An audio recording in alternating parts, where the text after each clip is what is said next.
So today we're going to talk about pain and modifying your exercises at the gym so that you can continue to work out without pissing off that injured body part and then healing at the same time. This video is for those people that for whatever reason isn't able to go to a doctor, a physical therapist, whoever. But before I even begin, I'm going to tell you, if you feel like you had an incident at the gym that's traumatic in nature, next thing you know, you can't put any weight on, if your knee is hurting or if you're all bruised up or something, and it hurts where you can't lift your arm, please go to see your doctor, go see a physical therapist, get an imaging, get an MRI. Don't listen to this video. For the sake of this video, we are going to assume that my right knee hurts when I squat.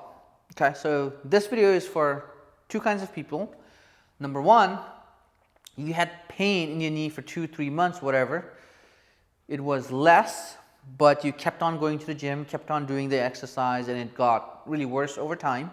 For a second group of people are those that say you had a very hard leg day the other day, and you lifted a little bit more weight than you're supposed to, did more reps that you are supposed to, and after that session your knee is sore. So either it has to be like a knee pain insidious in onset, or it has to be for someone where you know that last session or whatever you overdid it and then now the knee hurts.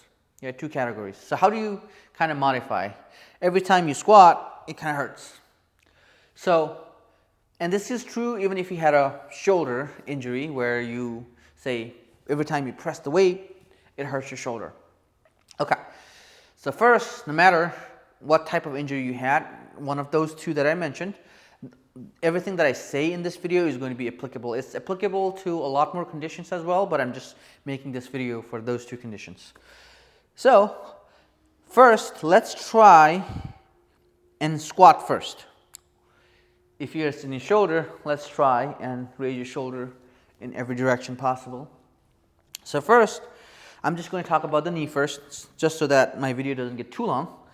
Say I squat. Okay?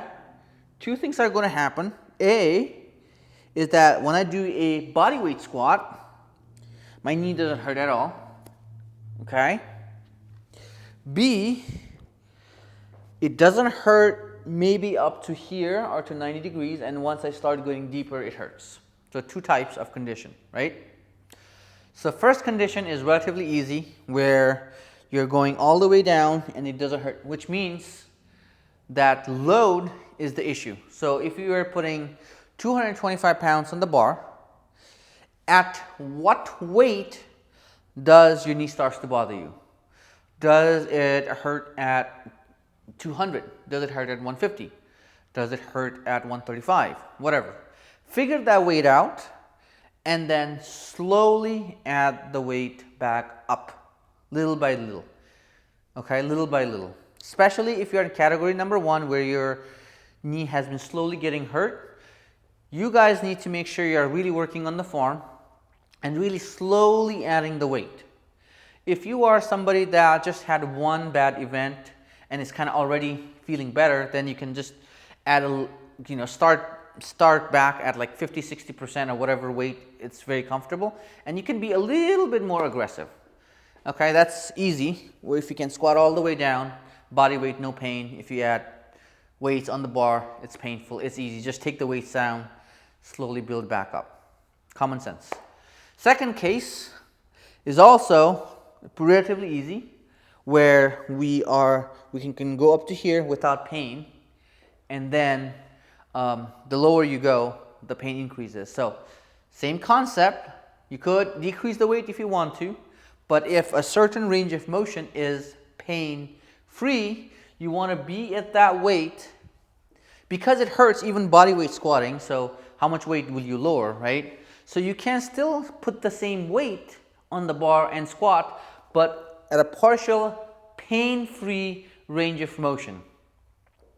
And if you guys are into progressive overload, then instead of putting weight on the bar and considering that as progression, change your mentality and every time your progression is going to be going a little bit lower every week or 2 weeks.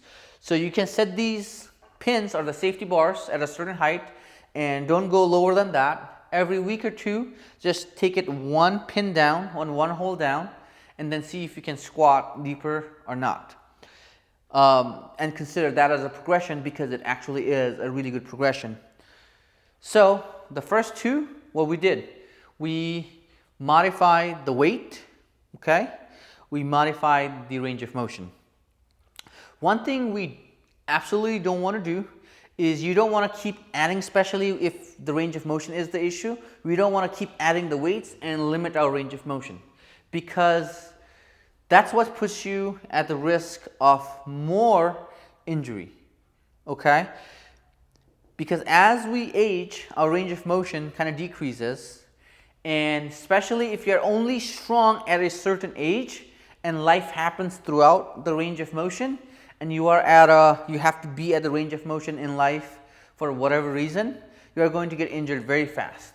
Okay, I've seen hundreds, if not thousands, of cases where that happens.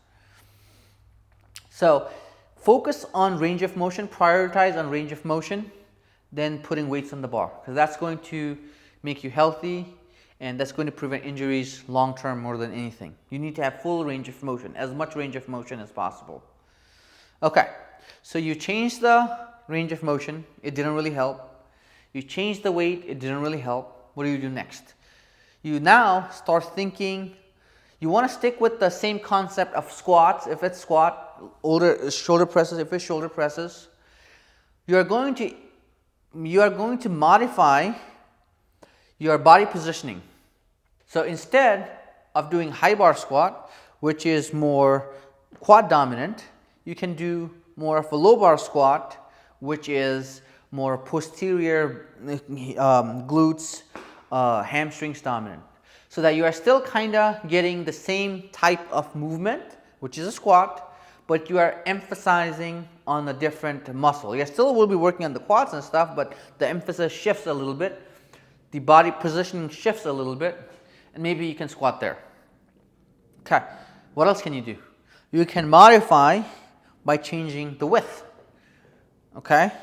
Instead of doing a shoulder width apart, okay, you can do more of a sumo squats. So instead of going straight down like that, right, you can go more of a sumo squat and go like this and see if that's easier. Okay, so you try to do that, still painful. What do? Next step, you're going to change the exercise in itself. You have to remember that these are all tools to get you stronger, tools to get you fitter, tools to get you healthier. You don't have to get married to an exercise. You don't have to start all your exercises with squats. You don't have to start all of your exercises with shoulder presses or deadlifts or bench press or whatever it is. You can change it. And so now, instead of squats, you can start with a leg press, get stronger in leg press. You can start with lunges, right? Same kind of mechanics, same muscles are being worked here, and get stronger there for a couple of weeks. Come back to the squat again and see if it helps or not. You can test this, test the body part, the injured body part every few days and see what's working, what's not.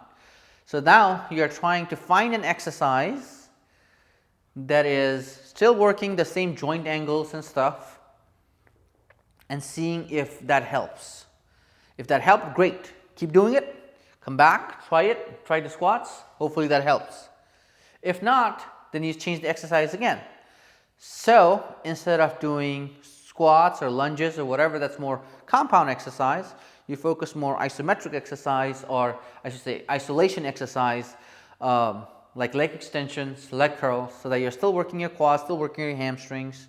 You know, you can do hip thrust, you know, whatever. And then see if your knee pain gets better when you squat. Okay, so we played around with range of motion. We played around with your weight. We played around with joint positioning, exercise modifications.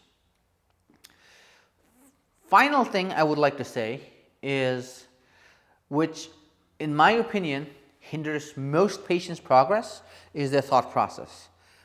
A lot of people, especially in the, with this whole gym, there is this whole thing called, no pain, no gain. A lot of people will push themselves to a point where, they will be like, no pain, no gain, and keep pushing, keep pushing, keep pushing.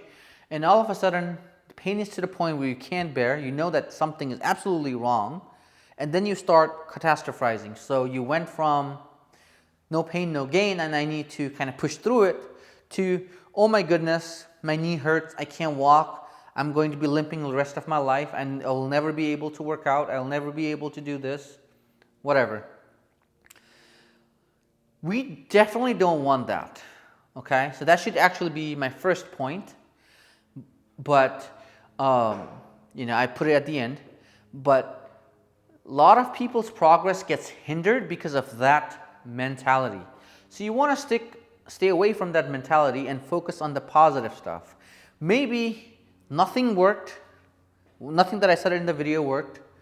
At that point, actually, I would just say, please try and see a doctor. Please try and see a physical therapist to see what is going on, right? Because there is something that could be going on. Maybe your ankle isn't mobile enough. Maybe your hip isn't mobile enough, which is why you're squatting and it's hurting. Or maybe your shoulder isn't mobile enough. Whatever. Or specific muscle in your shoulder isn't working well, which is why you're having the pain no matter what you do. So you gotta, at that point, please try to see a physical therapist. One thing we absolutely also don't want to do is we want to stop going to the gym. Say, for example, even at this point you can go to a physical therapist for whatever reason. Then don't skip the gym, please. Try to find other exercises that works for you, even if it's other body parts. Sure, it hurts when you do squats, it hurts. But you can still come to the gym, do leg extensions, still come to the gym, do your upper body, you can work on your calves, you can work on, the lower leg, whatever. Or you can come in and do cardio. You have to understand that something is better than nothing. And if we're talking about cardio overall, what cardio does is it also improves your blood flow, okay, to the joint. Even if you're walking and your shoulder hurts, it still increases your heart rate, improves your blood flow. Wherever there's blood flow, there is more nutrients, more oxygen, and wherever these things are, there is more healing. So don't be like, oh, it hurts, so it hurts, and then, stop going to the gym. We don't want to do that. Definitely don't want to do that. Something is always better than nothing. But also sometimes what happens is, if nothing worked, and you were still kind of trying this, trying that, and nothing worked, just back off a week or two, do the other body parts, focus on, on your lagging other body parts, your arms, your, whatever, core, focus on the cardio. Just giving it, those joints, those muscle groups, a few weeks break sometimes is wonderful as well. Doesn't mean you have to be sedentary, okay? So try these. Again, if all of these fails, please try to go to a PT, please try to go to a doctor, get some imaging done. Try to find out what's lagging, what's causing that pain, okay? But I really appreciate the fact that you guys were trying to fix it by yourself and not, just not staying home. So thank you very much. Hopefully this video helped. If it did, please make sure you click the like button. Please subscribe to my channel because more videos on physical therapy coming soon. Until then, take care. Bye-bye.